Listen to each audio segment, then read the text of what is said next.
a small clyster to soften and refresh the bowels of Moliere Argon. What I like about my pharmacist, Madame Florent, is that her bills are always so civil. The bowels of Moliere Argon.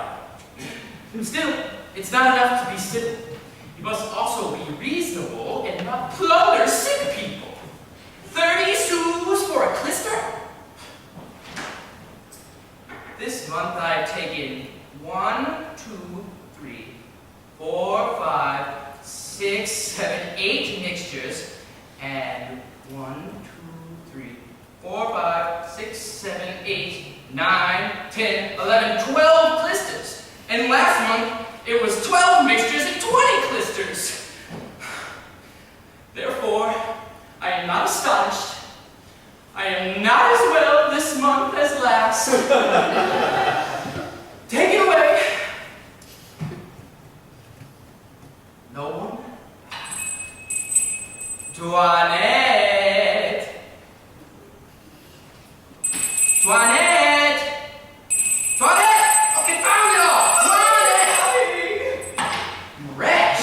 Oh, you hurt me so much I knocked my head against the window pane. Well, what do I pay you for then? Oh! For the last hour! But you left me! Be silent, you baggage, and let me scold you. You made me break my head open. I must give it up, I suppose. Take this away. Prepare my broth for the next one. Miss Madame Florent and Madame Gavant amuse themselves finely with your body. They have a real cash cow.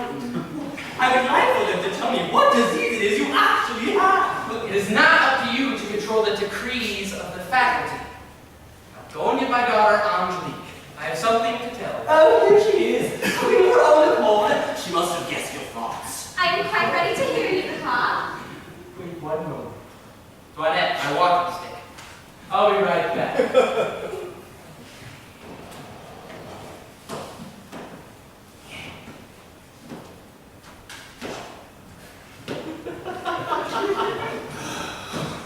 Toinette! Well, what? I want to speak about. The slight idea you want to speak of your young lover. You've been talking about him non-stop for the past 6 days. Tell me, Toinette, do you blame the feelings I have towards him? I certainly do not. Do you not agree that our meeting was purely fateful? True. That it would be impossible for him to act with more grace and generosity? Agreed. Do you not think, Toinette, that he is very handsome? Oh, that is true. That he has the best manners in the world? No doubt about And it. there was never anything more tender than all he says to me? True. And that there can be nothing more painful than the restraint under which I am kept? You are right. But dear Toinette, tell me, do you think he loves me? Well, he is a man, so it is hard to tell. An act of love is seldom real, and I've met with many good actors. Oh, Toinette, I shall never be any man again! Your father's coming. Angelique! I have a piece of news for you which you might not have expected. I have just promised your hand in marriage. What? You smile. It is a very clever word, huh? Marriage. Usually nothing so funny to young girls. Nature. So I guess there's no need in me asking you if you're willing to marry. I will obey you in everything, Father. I am very glad to possess such an obedient daughter. That's it then. I promised you. Really, I'm quite surprised at you. It's the wisest thing you ever did. I have not seen the man in question, but I'm told I shall be quite satisfied. And you too should be satisfied. Most certainly, Father. How? Have you seen him then? Since your consent to our marriage authorizes me to open my heart to you, I will not hide from you that chance made us acquainted 6 days ago, and the request of marriage is the result of love we felt for one another at first sight. Well, they didn't tell me that. But I'm glad. It's better that things be this way. They say he is a tall, well-made young fellow. Tall enough, Father. A good face. Most handsome. Pleasant fellow. Very charming. Steady and of a good family with good manners. The best possible. And speaks both Latin and Greek. Really? And in 3 days will be made a doctor. A doctor? Yes, he didn't tell you. No, who told you? Madame Pergon. And how does Madame Piergon know him? Well, he is her nephew. Cléante is the nephew of Madame Piergon? Who's Cléante? We're talking about your fiancé. Yes.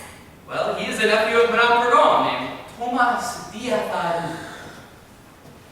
What's the matter? You look terrified. Seems, Father, as though you have been speaking of one person and I of another. What? Sir, I knew you were ill, but to marry your daughter off to a doctor? That is crazy. What business is it of yours? What if you please for such a marriage? My reason is that saying that I am always so sick.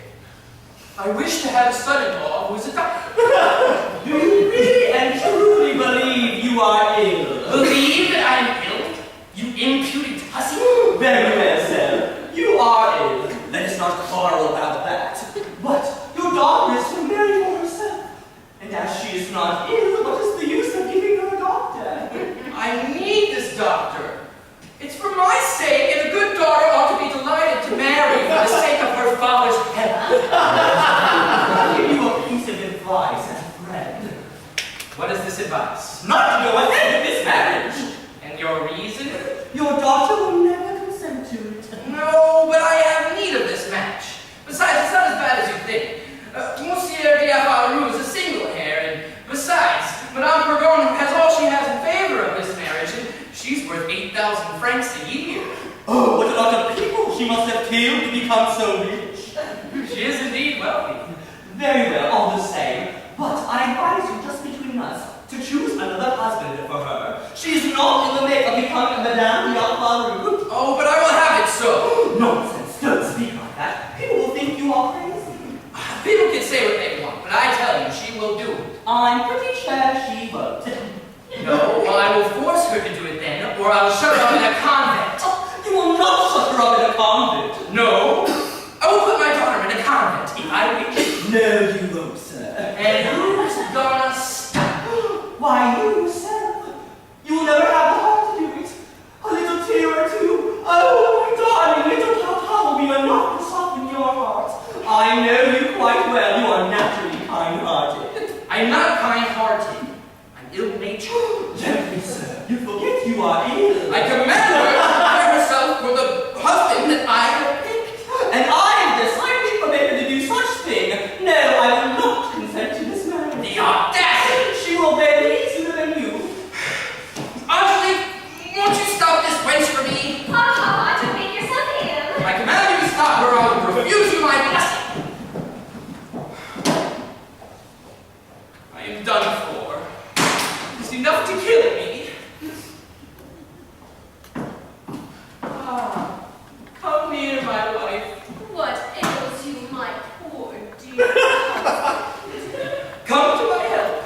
They have just put me in a rage. Alas, my poor little husband. How is that, my dear pet? That maid of yours, Toinette, has been arguing with me for the last hour about everything that I want to do, and has the impudence to tell me that I am not ill.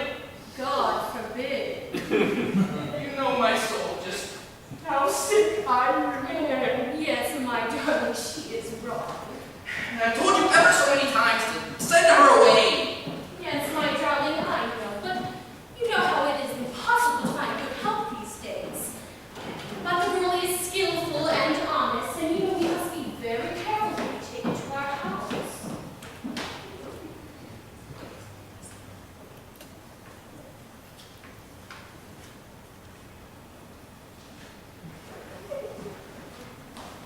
They've been shut up with the notary, and I heard something of a will. Your stepmother won't sleep. Oh, I read some conspiracy of hers against you. Let him spend his money as he likes, as long as he does not dispose of my heart in the same way. Do you see, Toinette, to what violence I am subjected? Do not forsake me, I beseech you, in this, my extremity. I forsake you? How I would rather die. Your stepmother thinks she has me wrapped around her little finger, but I have always been on your side. everything to serve you. But to better serve you, I will pretend to sympathize with you and pretend to sympathize with your father and stepmother. Can you let Cleopatra know about the marriage they have decided upon? Oh, I have no one to do that except for my old lover, Punchinello. Oh, it will cost me a few honeyed words, I know.